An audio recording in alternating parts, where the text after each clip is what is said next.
Howdy friends, it's your favorite farmer Steve, back for another edition of Better Get to Know a Garden. And today is Memorial Day, which is the traditional day in these parts of the woods that it's safe to start planting outside. And the last few years been able to get a little head start, not this year. It wouldn't be a farming video with Steve unless I complained about the weather, and I got a lot to complain about, justifiably. We have had about 16 inches of rain in the last 30 to 35 days. And this is a picture of the chart in May. And as you can see, we had rain for I think 14 out of the first 25 days, or not first 25 days, but 14 out of 25 days. And what it doesn't show you is that in addition to being nice and wet, too wet to do anything, it was also ice cold. It was got down to sub 40, about 10 C at night, many nights, and barely struggled to get above 50 or 15 C or so, or 10 C. And it is it's been a challenge, and I'm telling you this because I'm not sure how things are going to turn out, because it doesn't look good in the next week or two in terms of just overcast, rain, no warmth at all. So the seedlings that I'm going to put in, don't know how they're going to do. And there's certain things you can control, but sunshine's not one of them. One other thing to note, I've put some straw down here in the asparagus to keep the weeds down, which does definitely help, and also keep it from the sun from beating down and drying things out too bad when it gets there. We don't have to worry about too much heat right now. It's very cool. But notice all the nice asparagus don't have Donald the Destroyer groundhog out here chewing it down every night. We've enjoyed it quite a bit, and there's a lot more to come. The one thing I have to keep an eye out for, and I'm not sure if this was coincidence or not, but asparagus beetles like to overwinter in like the little tubes, and these are little tubes at the end of the day. So in the fall I will pull all this off so it's not around. I don't have any asparagus beetles right now, but I did have them the last time I used the straw, but I'm sure I did not pull it back off, and so I attracted them, and they obliged. All right, just a quick review for those of you new to the channel that haven't seen this wonderful $40 you know, called a greenhouse. It's not a greenhouse, but getting ready to move the plants outdoors, and they need to harden up. They need to get used to temperature variations, not just sitting outdoors or indoors. So I moved them out here about a week ago, and in about another week it'll be warm enough to plant them. Give them a little shot of Miracle-Gro, because this potting soil really doesn't have any nutrients, so they were getting a little pale. Now they look much better. So that's what we do.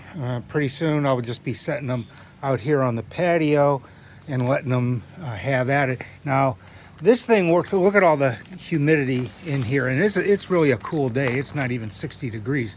I have fried more things in here than I've kept from freezing, and so I cut this little janky vent in here that actually works decently well. But tonight I might move everything inside, because it's going to get down under 40 degrees and it's just not going to do them any good. So I think that's what I'm going to do.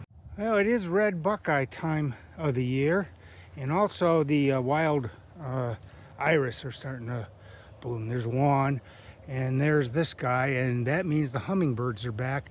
Scott, how did you get yours planted? Any of them come up? I tried planting a few and they did not come up.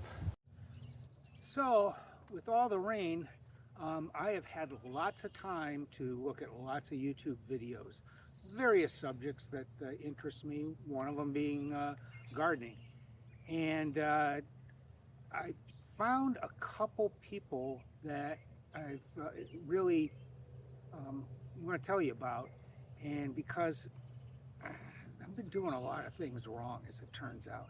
And after you've seen people who look like they know what they're doing and they're telling you this is the way you should do it and it's not the way I'm doing it, it's like I'm doing it wrong. So I mean, here's a short list. I'm not composting correctly. Now, where I've got the compost pile is hardly ideal, but I'm going to make another one over there in the sun and use it a lot more extensively. I am not mulching plants. I'm going to tell you about this one site here in a minute. She puts mulch around everything, and her results are significantly better than mine. Tomato staking. I haven't been staking tomatoes properly. I've got the tomato canopy, which was kind of a good start and a little bit original, but that's, I've got the conical baskets that they sit in, and that's like the worst. So we'll be going over a little bit, later videos, proper way to stake tomatoes so that they don't just bush out and you're able to get in there and do some stuff. Of course, I plant the tomatoes up here every year. You're not supposed to do that. I know that. I've put them over here where I could keep the peppers, and I've moved them around. They don't do better, and this is the logical spot for them. So that I'm, gonna live with. Eggshells. I haven't even been using eggshells correctly. I just crush them up as fine as I can, and I put them in with the tomatoes and some of the other plants. And that calcium carbonate, calcium phosphate takes, I guess, 2 to 5 years to become absorbable calcium. So found out, and we'll be showing you later, how to make a soluble calcium that's a good fertilizer, and also you can spray on the tomatoes to help stop the dreaded end rot on the tomatoes. This area over here where I'm going to be putting the Barbie popcorn is very, very sticky clay-like soil that I've been desperately trying to amend. Got it better, but this one lady said, why don't you just take on this clay soil, build things up, plant on top so the water gradually leaves. Duh. Yeah. Anyway, the two gardening websites that I got a lot of information from that I thought was good. One was called Epic Gardening, and the guy's name is Kevin on there. And Kevin, they sell stuff, but he's not trying to push it on you at all in any way, shape, or form. And he gives a lot of good information. The only problem I have with Epic Gardening and Kevin, excuse me, the guy's in San Diego. Of course he's got a perfect garden. It's 75 and sunny every freaking day. He does not suffer with this. So even though, Kevin, thank you. I've taken a lot of your instructions to heart. My new heartthrob for gardening is Jenna. And she has a channel called Growfully with Jenna. And I found this because a lot of her videos were titled Gardening in Zone 6. Well, we're Zone 6. I said, whoa, where is Jenna? Well, it turns out she and her husband are down somewhere near Dayton. And so she knows what it's like to suffer with a cold, wet, never-ending winter and never drying spring. And what she's done is pretty amazing. I mean, I think she and her husband have what it looks like maybe about 5 acres, and she probably gardens well over an acre, maybe close to an acre and a half. I mean, she's just got garden after garden after garden after garden, and you can tell she knows what she's doing. Now, she's also on a nice flat piece of Ohio farmland. I've got an old lake bed, so your results may vary. Anyway, we'll show you the end result once I get this all planted and ready. All right, for better or worse, richness, poor, or sickness, health, it's in. I don't have These are for the Anaheims. They are not ready yet. They're not doing well. I'm not sure why, but they aren't.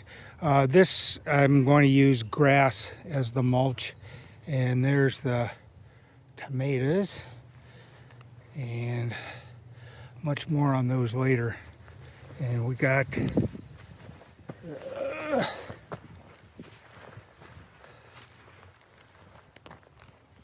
beans, cucumbers, Swiss chard, carrots are over there, spaghetti squash, regular squash, and the beloved, hopefully, Barbie pink popcorn. So, until next time, folks, have a good one.